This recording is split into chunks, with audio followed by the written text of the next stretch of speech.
You're listening to America's Web Radio on the AmericasBroadcastNetwork.com. Thank you for listening. Mama rolled over, this is what she said. Mama rolled over this.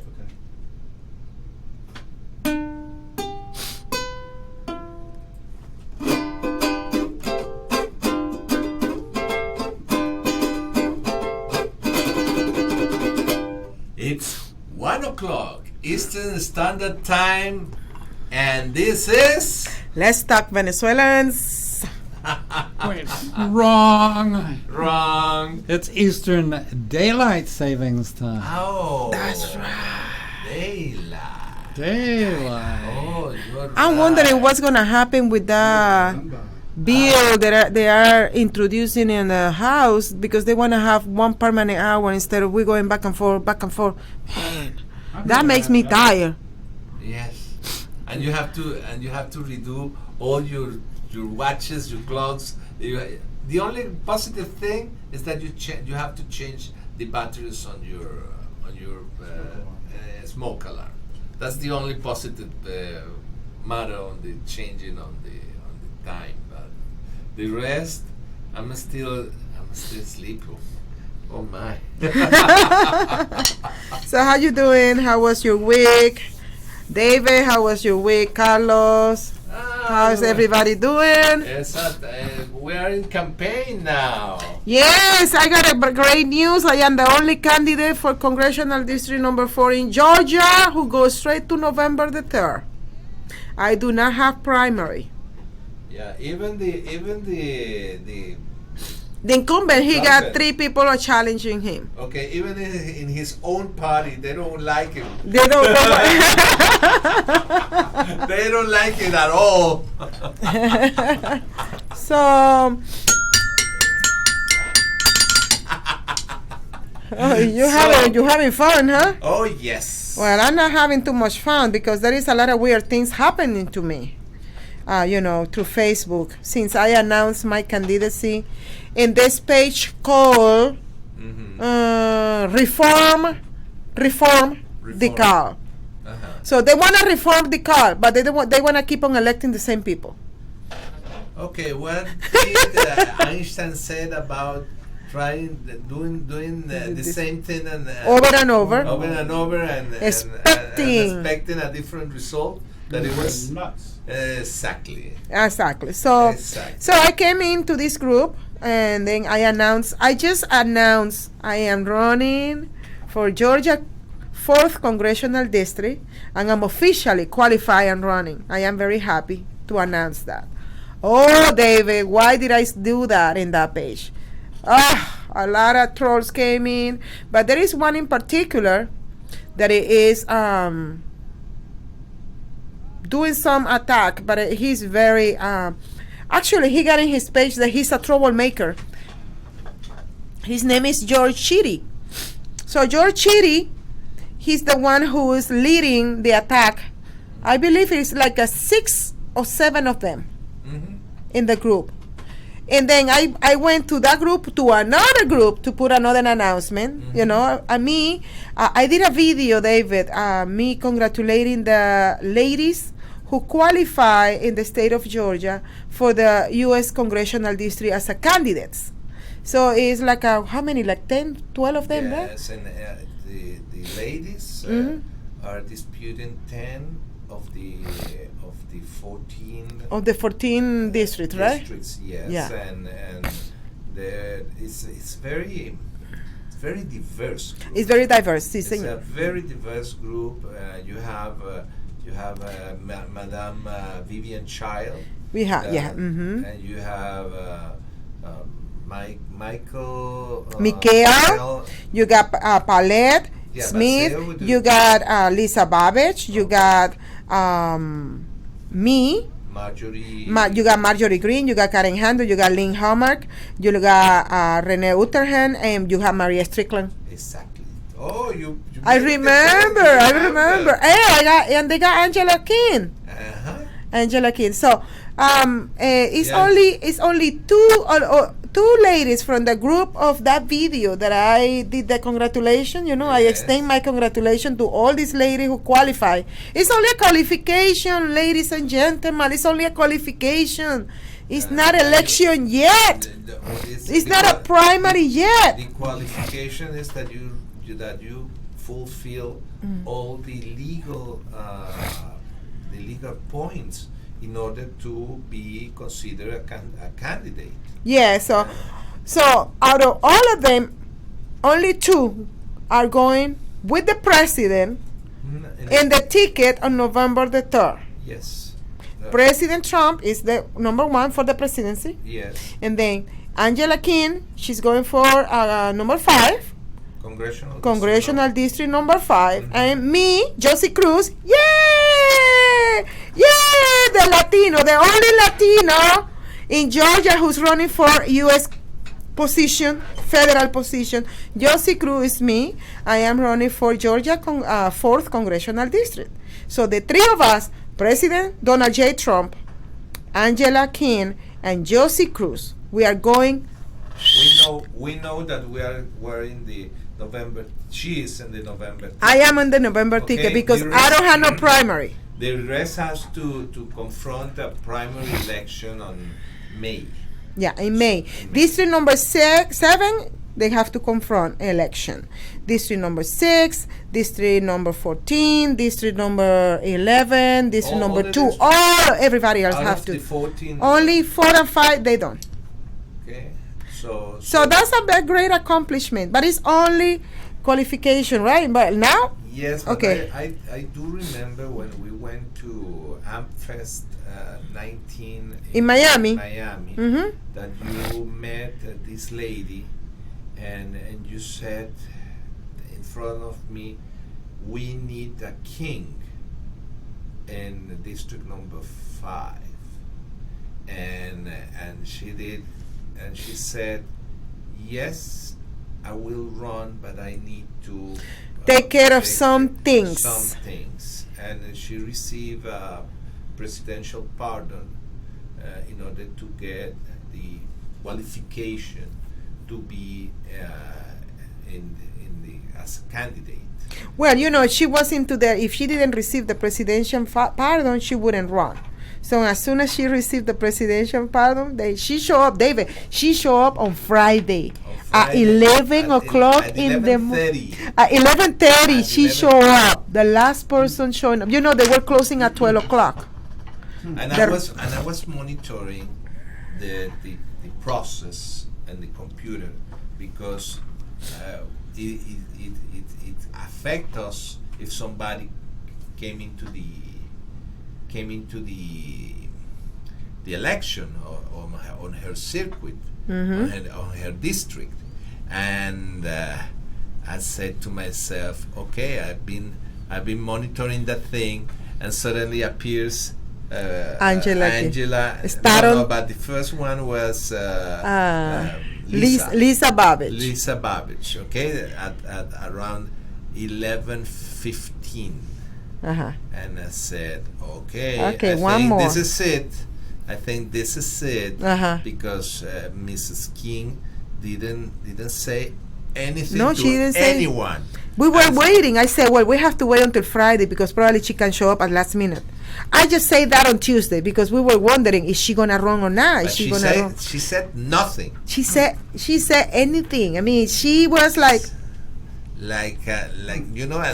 and suddenly, and at 11:30, I pops her name, and the first person that I called was Lanelle, Miss Lanelle Babbage. Miss Lanelle Babbage, that is our road manager, and I said, I'm dreaming because 5 of the 5 ladies that Mrs. Babbage was coordinating on the election, the 5 qualify. The 5 qualify. The 5 qualify. Okay, and this is like a team on a racetrack. Each car has their own race, but you have you have 5 or 4 cars running in the same thing, even though they are running different circuits, but it's the same team. So, Yeah. So it was very good that something that began as just an idea. Yes, and a dream, like just like idea. Not in Miami. It happens when you went to that cocktail party in a gala. The gala. The gala. We went to a gala in Gwinnett. Gwinnett County. The GOP. Okay, and we took a picture. The 5 of them, they took a picture. No, 4 of them. Four of them. The 4 of us took a picture, and the 4 of us from that picture qualify. Angela couldn't make it that day, so she's not in the picture. But we talk about this for long, and I am so happy that she did process, it. The political process, the negotiation process, we have to do it because first, David, we are minorities. Second, not only in minority when it comes to color of the skin, right? But we are minority because we are women. Women. We are women, and also the Republican Party. They are being saying that they are not racist. They are being saying that they are welcoming everybody, which is true. So this is a great opportunity for the Republican Party of the state of Georgia, okay, to start endorsing people like me, because I don't have nobody to run against. Yeah. They should be showing right now their support, and not only their support, their money. The money, right? Because they should be Politics is a very expensive proposition. It's something that drains you and your family, drains you your bank account, drains you your time. It's not a full-time proposition. Sometimes I work on this campaign 16 hours on a day. Because we have to go into the tour, but also we have to prepare the tour, and we have to prepare a lot of points. So it's not easy, and coordinate not only her campaign but the campaign of others in order to negotiate some synergetic propositions. So it's not an easy task. And we need money. We need money because there are a lot of things that cost a lot of money. Thank goodness that the price of gasoline, for example, went down. It's going down. It's going down because when I did the calculation, the price of gas was $3.30, and now it's $1.95. So that impacts. Killing me. Yes, so now it's going down, and it's good for our campaign, especially because we are doing the campaign like in the old times. It's a tour all over the places. We've been in many cities, and in 30 seconds we'll be back with more news. With more news. Get your pen and paper ready. If there's a move in your near future, I'm here to tell you that the folks I used and now recommend is Around Town Movers. Timothy and the guys recently moved me, and I am and was totally satisfied with a sometimes not so fun experience moving. Call Timothy at 770-378-4708 and make it a good move and a good experience. Around Town Movers for that local or cross-country move. Timothy, Around Town Movers, in my opinion, are the best. That's Around Town Movers. Call them. If your health insurance premium is more than your mortgage, Ellen Deal with Ideal Solutions is here to help. Whether you're a small business owner, individual family, or baby boomer, email maga45cag@gmail.com and I'll respond with 3 easy questions to help you determine if you can get away from Obamacare. As a 20-year veteran of the insurance industry, I'm here to help with all your insurance needs. Email Ellen Deal at maga45cag@gmail.com. You're listening to America's Web Radio on the AmericasBroadcastNetwork.com. Thank you for listening.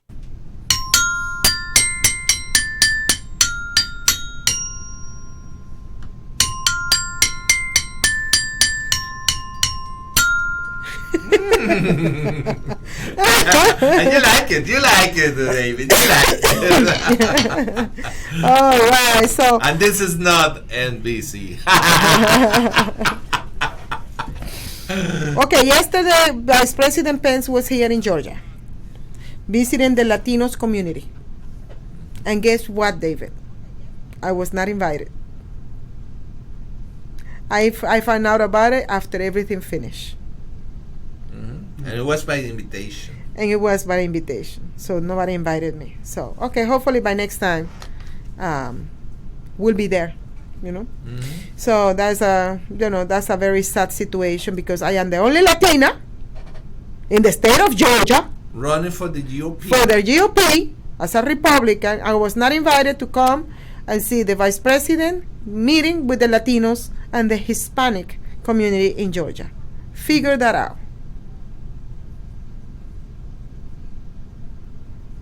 Somebody ain't getting to the White House.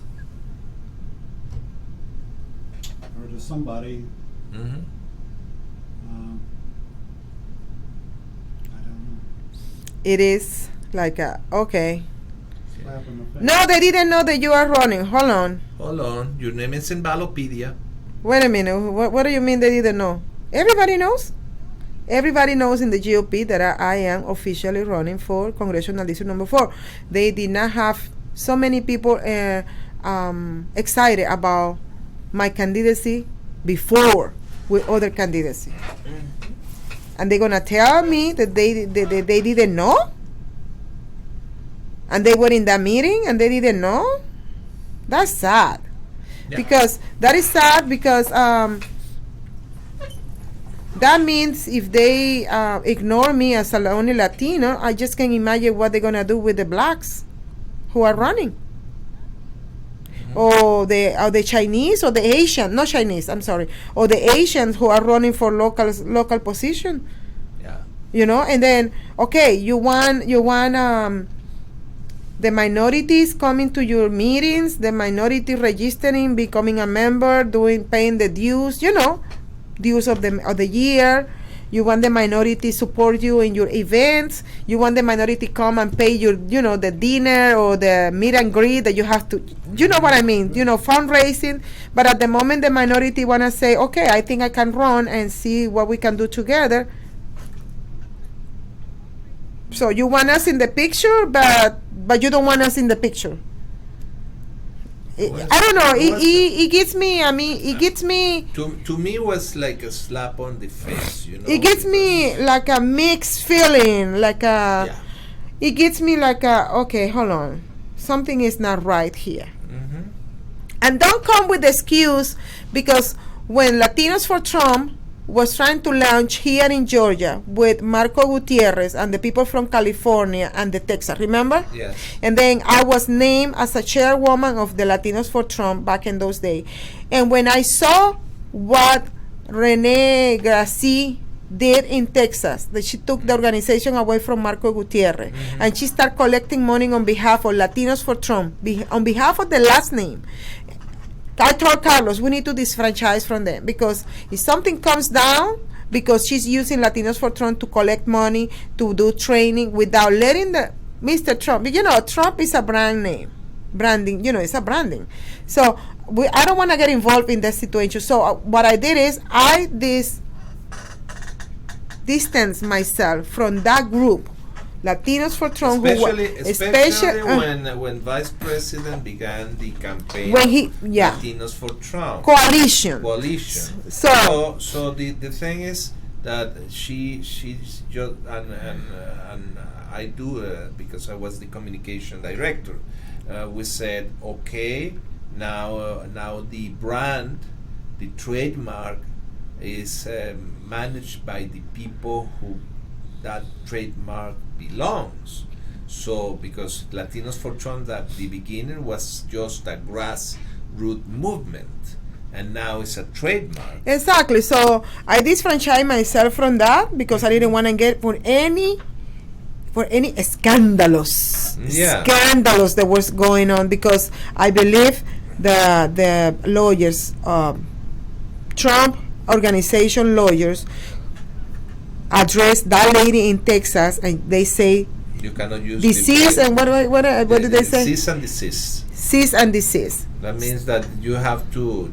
Nobody can use the name Coca-Cola by themselves. It's a trademark.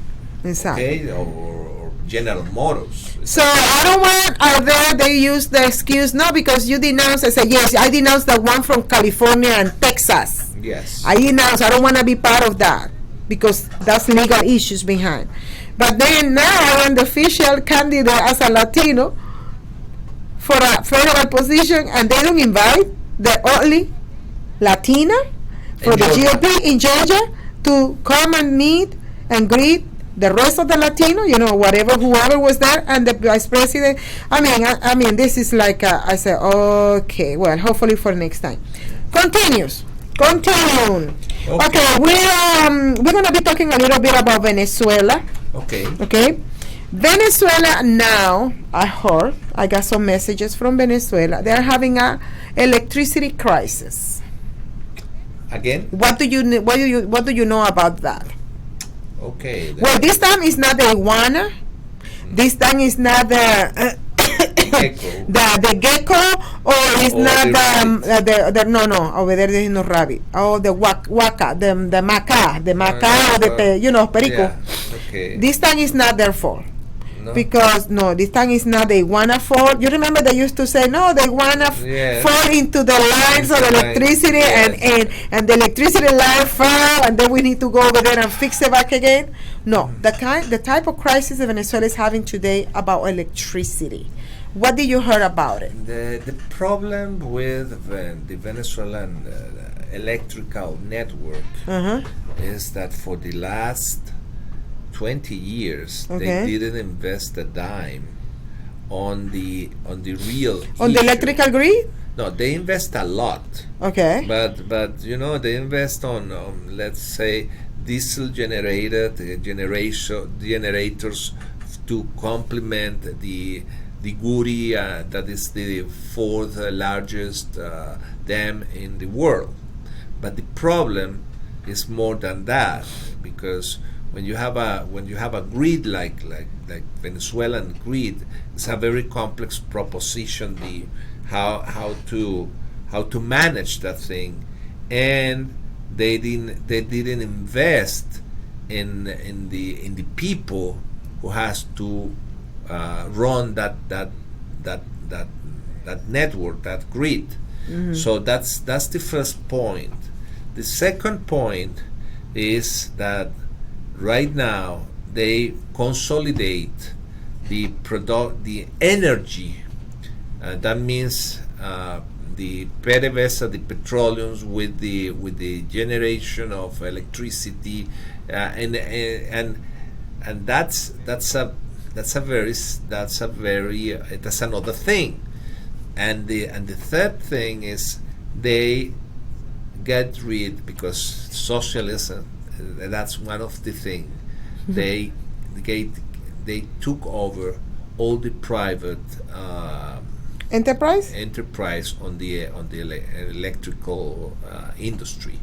So, for example, in Caracas, you used to have the first South American electrical company, and they just took over of that company.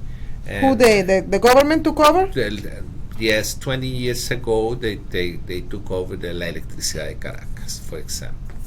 Okay, and it was a private enterprise that produced electricity for the capital city, and you had over there one of the best services in South America. As far as I remember, in Caracas only you have, in a period of 30 years, you only have one blackout in 30 years in Caracas. And today? And it was an event that, was very... It was impressive? Impressive, okay? And now you have blackouts in different parts of Venezuela, including Caracas, it's usual. Okay, but that happens also in Cuba, for example, and that happens in every socialist country. So one of the main reasons why they do that is to control the population. The problem is socialism. Okay, but that's also the problem. But it's also to control, to keep the people busy. That's one of the things, to keep the people busy. When you have a blackout, there are a lot of things that got broken. Like the air conditioners with the peak of electricity, the computers, refrigerators, everything is gone bust when you have this kind of problem. And some people said that it's to keep the population busy. For me, it's just socialism. Okay, socialism has that inherent problem, because what belongs to everybody doesn't work. Doesn't work. So the best way to go is like you have here in United States. You have the EMC in Marietta, Georgia, for example, is a community enterprise where every user is at the same time a shareholder of the company. So if you have a complaint, the person that is complaining to the company is also kind of owner of the company. Yeah. And that makes the prices weight and balance. Not only that, it's also that reduce the cost of electricity to the consumer. So that's one way to do it. But in socialism, that the companies belongs to the government, not to the people, and that's what happened. So the first thing is the problem in Venezuela. The only problem has one only name: socialism, communism. Yeah, that's the main problem. Okay, and the definition. Oh no, it's not communist. It's socialist. No, the Fidel Castro, 2 years before he died, he was interviewed by a well-known person in television, and she said, "Okay, what is socialism?" And Fidel Castro told what Marx said: socialism is what Marx says, communism. So any person that is trying to sell you the idea, the Kool-Aid, the Kool-Aid of socialism, in reality is giving you, it's like arsenic that you can drink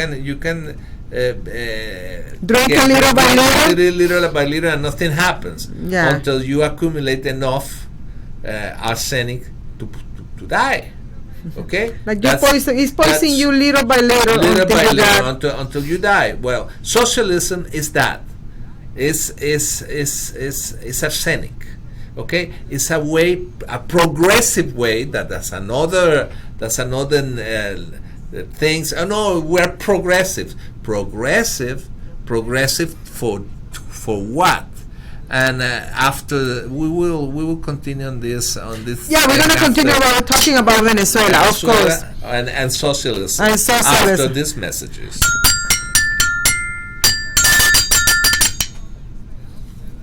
In 2009, the membership organization Docs for Patient Care was founded. People all around the country wanted to participate in the efforts of this group, and they wanted to join, but they were unable to do so unless they were physicians. It's for this reason that the Docs for Patient Care Foundation was created. Now, everyone can join the fight and become a member of an organization created by doctors for patients, dedicated to fighting for your healthcare freedom and preserving the doctor-patient relationship. While you're at your computer, please go to www.docs4patientcarefoundation.org. That's www.docs4patientcarefoundation.org and make a tax-deductible donation and join the fight along with us. Thank you. This is Dr. Susan Blank, Medical Director for the Atlanta Healing Center. Our team is able to offer a multitude of treatment options such as quantitative EEG, also known as brain mapping, hormonal and nutritional assessments, neuropsychological testing, and cognitive therapy, along with traditional 12-step facilitation. And we can even offer you, if appropriate, a gentle medically managed detox. Please contact us at 770-696-9862. You're listening to America's Web Radio on the AmericasBroadcastNetwork.com. Thank you for listening.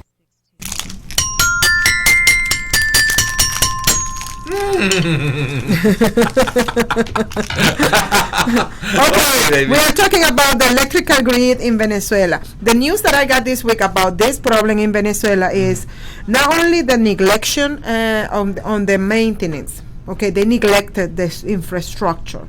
Like in Puerto Rico. Okay. Yes, it's the same system. Puerto Rico, Venezuela have the same system, which is socialism. Okay, so it's common. Even though Puerto Rico is part of the United States in some things, but the electrical grid belongs to the government of Puerto Rico, and that's why the system, the electrical grid, is so weak in Puerto Rico. And then when President Trump helped out Puerto Rico, he wanted to send a team to fix up the grid, the electrical grid in Puerto Rico. They said, no, we don't want no help. We're going to do it ourselves. And they still have no electricity. And that's and that's another part of the another story. But going back to Venezuela, it's not only the neglection, but also the parts, to replace some parts of the electrical grid. There's nowhere to be found. How about that? Mm-hmm. Parts. You have not off the shelves transformers, high level transformers. You know, those one that's 144 megawatts transformer. That's you have to go into a very special company like Siemens or General Electric to buy the things, and those companies, those transformers takes around 4 or 5 months to be built, because they are huge elements. And after that, you have to transport those elements into the country, and those elements that are very, very heavy, you need special transportation. Wait a minute, hold on. Mm-hmm. You're explaining this so beautiful, but let's go back a little bit. Mm-hmm. What happened with this bolichico? They supposed to be fixing the electrical grid in Venezuela with all this money that Chavez gave them? No. They supposed to bring all this equipment and invest with millions of dollars, and then they are living now in Spain and they didn't do nothing? Those are we are talking about? Mm-hmm. Yep.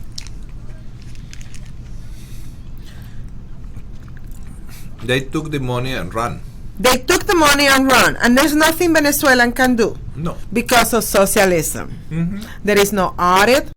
There is no accountability. There is no justice. There is no law. Mm-hmm. That's why these people are taking the money from Venezuela and they run like a wind bullseye. Mm-hmm. Okay? Yeah. And talking about corruption, Don't look at me. talking about corruption, I'm been following the DeKalb sheriff candidate forum everywhere they go. Mm-hmm. And they are denouncing the same problem. Mm-hmm. Corruption. Corruption. The last sheriff, he's in jail right now because somebody died in prison. Okay, one of the inmates died in prison. So they put the sheriff in jail. But how many years has been passed that every single sheriff is being in prison? How many years in DeKalb? I got impressive because they said for the last 70 years, since 1950, Every single sheriff every single sheriff had some kind hand of up. some kind of legal problem that ends up with the sheriff going into jail. But that looks like it's more like a setup to get rid of the sheriff. I think that the first thing that the new sheriff has to do is going into a church and ask to a priest to make an exorcism on the department, and set holy water all the place before taking care of office, because And the only one that DeKalb elected a few years ago, they killed him in his parking lot. yeah. Somebody killed him in the parking lot because he said he was coming to clean up. Mm-hmm. So But the corruption, power corrupts, and absolutely power corrupts absolutely. Okay, what is going on the CAP is a culture of corruption. it's a culture of Okay, corruption. we've been into a city. I won't mention the city, where they jump the standard procedures to buy things. Thank you, David. So that They don't even follow how to run a meeting. no. No, not even that. Okay, so when you see this kind of behavior, you said, okay, this is almost the same thing that happens in Venezuela, but in English. But in English. Okay, and now you can understand why some parts of the Cap County looks like a third world town, instead to be a part of the United States of America. Well, let me tell you something, Carlos. I've been driving down those areas, and I got depressed by seeing some Americans in those areas being so neglected. So the area, David, the streets look like a colander. You know what is a colander? When you make boil the spaghettis and you put it in there, it's a lot of holes. The streets look like a colander. There is nowhere that you can drive that your car colander, that the car is not going like this. Look, it damages your car. The street like that will damage your suspension of suspension. It will damage your car, your mobility. So visiting these cities is not only the street; it's also the houses, it's also the businesses. It reminds me back one of the little towns in Venezuela. Yes, that's what I'm talking about towns in Barinas, in Apure. When I say it's because in Venezuela, the government is centralized. Everything is focused in the big city, which is Caracas, Maracaibo. The big city. When you talk about little towns, little villages, they are abandoned. They're by their own. They are on their own. So when I went visiting some of these places, it reminds me back home. It reminds me the poverty, the neglection, people. And people without. People waiting at the bus station. You have bus station and you have some kind of bench. The bench is gone. The roof, how you call it, the temporary thing? Yes. How you call it? The canopy, right? The canopy. The temporary canopy that goes on top of the bench for the people to wait for the bus, because people who take bus in United States, they don't have the ability to either to buy a car or because they have a driver license suspended, they cannot have a car, they cannot have insurance. There is so many things why a lot of people are taking the bus. Or they have just a lack of mobility. So they have to take the bus. And then these people have to be waiting the timing of the bus route. Mm-hmm. They have to be in there a certain time. If you get there 2 minutes later, you have to wait another hour. 1 or 2 hours. So the canopy is gone, the chairs are gone, not the chair, the bench is gone, and you say, wait a minute. It's so desperate that people are stealing the benches and the canopy from the main street where it's supposed to be stopping the bus? It reminds me so much back home. It reminds me so much of Venezuela when I used to live over there. Remember, my father was a missionary. They used to send my father as a missionary and pastor to the places, David, that nobody wanted to go. Okay. In the middle of the forest, the rainforest in Venezuela, like Upata, for example. Okay. Where the mining of the where the streets are dirt streets, and I saw this kind of things here. I never thought that you can have that kind of image on a metro area, on a main United States. Caramba, we are in United States of America. Why are these cities, small cities, are going through this? Okay, when we are giving money to other countries. Remember what President Trump says? We are giving money to other countries to rebuild their street, rebuild their school, and we are not doing anything here.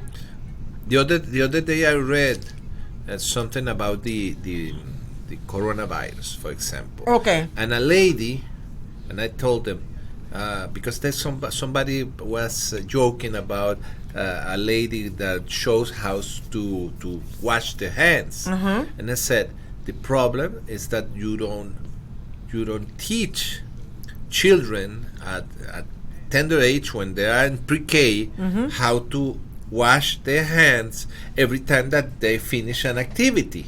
And a lady told me, listen, I am a teacher on the Cobb County school system, and we don't even have soap. We don't even have hot water on the school. On the school. Okay? So when she described me that situation... Why? I said, why? Why? I mean, district number 4 is next to district number 6 and 5. And those districts, David, a lot of money. Okay? They're making over 90,000 a year as in district number 6. House income. The median income in district number 6 is $94,000 a year. If one is one of the richest congressional district in United States, and when you compare how that district is managed, and you compare it with what happened in district number 4, you said something rotten is in Denmark. Okay, there is something rotten in Denmark, and when we went into the discussion with the sheriff candidates for the Cobb County, one of them said, "Listen, because you asked a question, a main question. Yes. What can I do if I get when elected? I get elected? What can I do to help you guys? To help you guys from the federal level?" Oh my God, why did I ask that question, David? It was a revolution. It was a revolution because they start explaining, and when we come back, I'm going to tell you exactly what happened. Okay. You can keep your doctor, you can keep your plan, and every family will save thousands of dollars a year. I'm Ellen Deal, and if you've been hurt by the Affordable Care Act, you can email MAGA45CAG@gmail.com to see if we can help. Small business owners, individuals, families, and baby boomers, email MAGA45CAG@gmail.com for 3 easy questions to determine if you can get away from Obamacare. I'm a 20-year veteran of the insurance industry and here to help you for all your insurance needs. Perhaps you are struggling to cope with the disease of addiction. If not, you probably know a family member or friend that needs help in battling the cravings and the personal and professional damage done by the effects of drugs or alcohol. Get a pen and paper and be ready to write down the following. These are the issues that the trained staff at the Atlanta Healing Center address and treat every day. Their doctors and counselors with over 40 years of practice in the field of addiction can treat the suffering individual in a thoughtful, compassionate, and experienced manner and guide him or her along the path to recovery. So call 770-696-9862 and speak to a knowledgeable staff member about how you or your loved one can be helped to enjoy a better and healthier life. More information is also available on the website at www.atlantahealingcenter.com.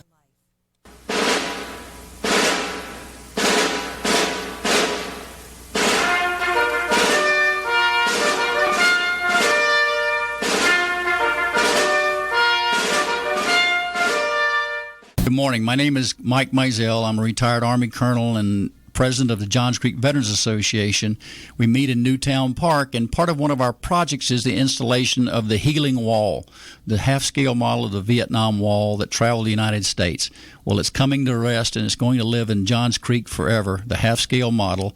We're looking at possibly a March implementation ribbon cutting ceremony, and we're looking for donors and sponsors that want to help us in this great project. You can donate at jcvets.org.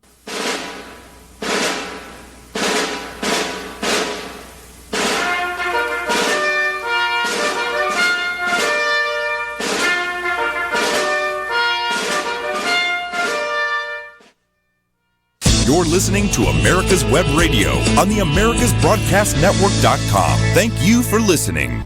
And this is Let's Talk Venezuelan. Ooh. So, ¿en dónde fue que paramos? About the corruption and how the government is, So, is when working. I said the when question, when you ask the question, when I get elected mm-hmm.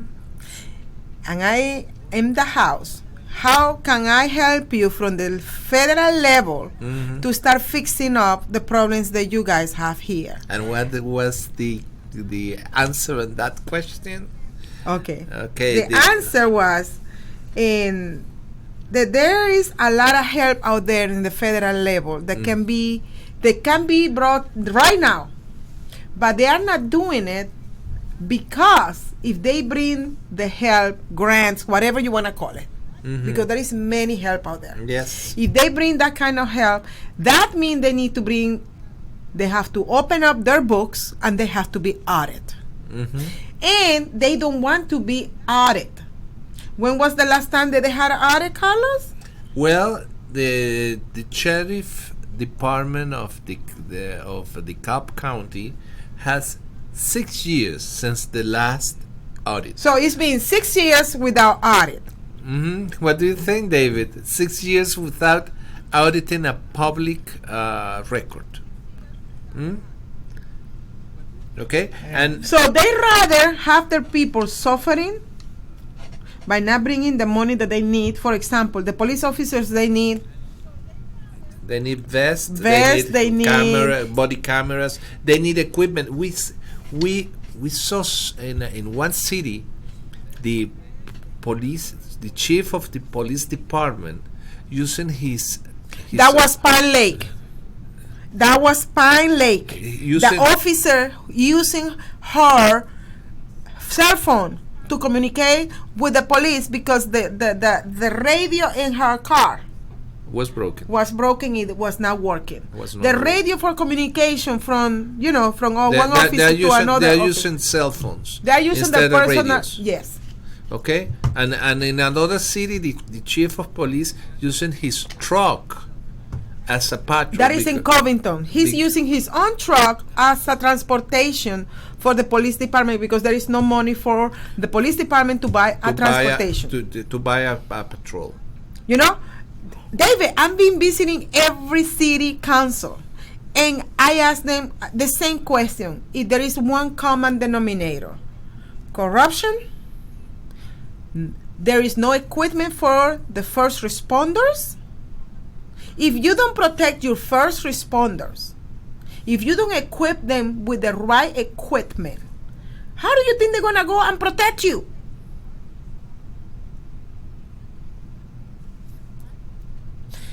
Second, that's second. Third, the other common denominator is infrastructure. Nothing is being fixed since the Olympic. So the last time that they did public works on that area were in the Olympics games in 1995-96. You remember those Olympic games? Okay, so that's 25 years ago. It's incredible. Okay, it's incredible what you. So when we're talking, the problem is that you have. Do you remember if you have a rotten apple? Rotten apple? Yes, a rotten apple. Okay. Well, the cap is the rotten apple on the district number 4, and let me explain you why. Because district number 4 is 4 different counties. So if one of the counties is not accepting the federal help, the other 3 will not get it. Will not get it. So it's like basically, if it's not for me, it's not for nobody. Yes. So they don't want to ask for federal help because they don't want to be audited. At the same time, Roxdale is being punished. At the same time, Newton is being punished, and Gwinnett is being punished because the money is not coming down just because crony politics. That crony politics is as bad as crony capitalism. You know, because it destroys the intertwined idea of a republic. When you have crony politics, you get rid of the weight and balance systems of this country. Well, the families, the niece, the cousin, the brother, the sister, the brother-in-law, the sister-in-law. Nepotism is everywhere. Okay, how can you explain? How can you explain that the Mr. Hank Johnson, that is the representative of District Number 4, his wife is the person that organized until 2018 the elections on that county, and that county has a weight. It's 51% of the county belongs to District Number 4, but 60%, because they are high density areas, 60% of the voting weight of District Number 4 belongs to where she is. So it's a conflict of interest. Yes, at least it's a conflict of interest. And she must step down. Okay, thank goodness now the register is clean, and the new system of machines is under the is an standard of the Secretary of State of the state of Georgia. The elections are not organized. They are organized now by the counties, but the people who count the votes is not under the control of the counties anymore. Okay, because this corruption, as I showed you in the last program, Judicial Watch had a study where in the Cobb County, in Gwinnett County, and in Rockdale County, there are more votes than registered voters. Okay? And why that happened? Simple, because they were not up to date, and some corruption on the electoral system. You got it. Now the thing is different because they made the change for good. I hope. So we continue with the news. We're gonna say thank you to Lucretia and David for being promoting my campaign. Yes, they're doing wonderful work, a wonderful job, and they told me last night they're gonna start making some calls. Okay, so kudos. And they offer to retransmit anything that you in on America Web's radio are doing. They want to help and to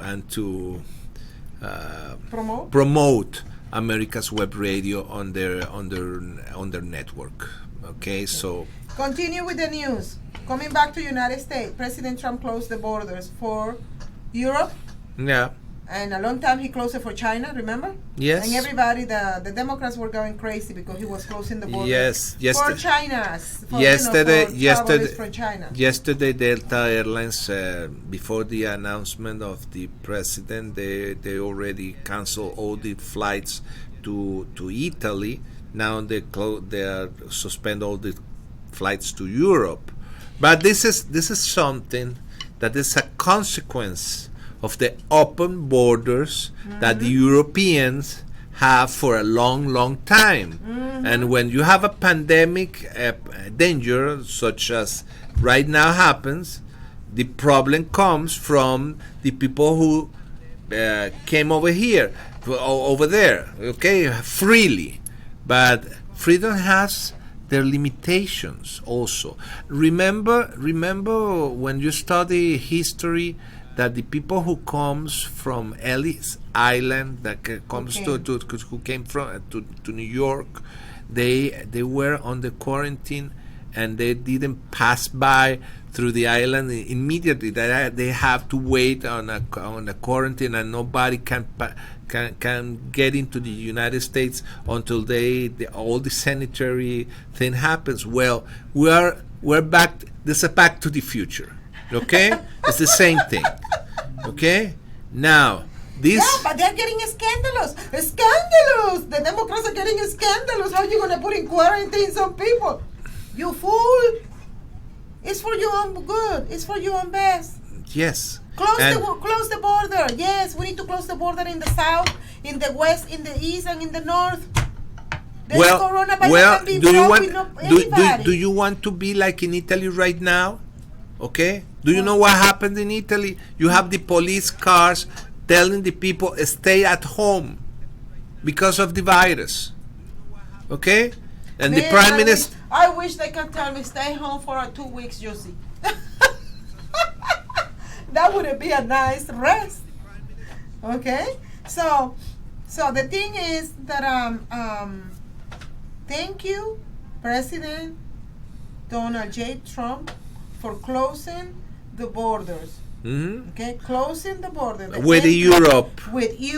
We have still any flight who come from Europe to over here going back. But do you know something? What? In Venezuela, they don't have no case of coronavirus. Why? Because they have polar virus. That's the name of a very popular beer in Venezuela. So Corona is the Mexican, you know. Okay, well, we are about to close for today. In English. There is no cases of coronavirus in Venezuela as yet. I don't know if they have a hash. Usually that's what they do, hash. Yes, and it's by next week. And it's almost impossible. Let me tell you why. Because they have a lot of Iranians, and Iran is one of the places where this pandemic thing was worse. Do you know the treatment of the Iranian for the coronavirus? No, don't say it. Don't say it. Just investigate. Okay, I see. Bye bye. Next week. Bye. My name is Kyle Hayes, a motor